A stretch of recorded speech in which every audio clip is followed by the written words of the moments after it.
A long time ago, there was a wise king who ruled over a prosperous kingdom. His people loved him for his kindness, and they lived in peace and happiness. One day, the king decided to take a long journey across the kingdom. He wanted to visit historical sites and pilgrimage centers, but he also wanted to see how his people were living in distant lands.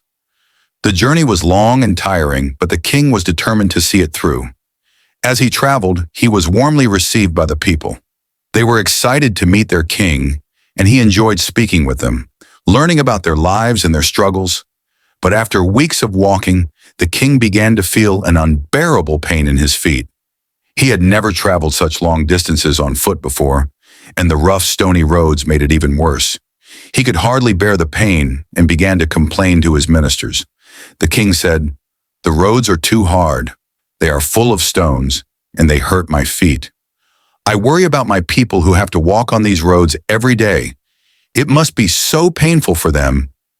The king then decided that the solution to this problem was to cover all the roads in his kingdom with leather so that no one would have to suffer the way he had. His ministers were shocked by the king's plan. They knew that it would take a vast amount of leather, and they would have to kill many cows to get enough. It would be expensive and difficult to implement. After thinking about it for a while, one wise minister stepped forward and offered a suggestion. "Your Majesty," said the wise minister, "instead of covering all the roads in leather, why not just cover your own feet with leather? That way you can protect your feet from the pain without having to change the entire kingdom." The king was surprised by this suggestion, but also impressed. It was a simple and practical solution. The king ordered a pair of leather shoes to be made for himself. He realized that instead of trying to change the whole world around him, he could start by changing himself.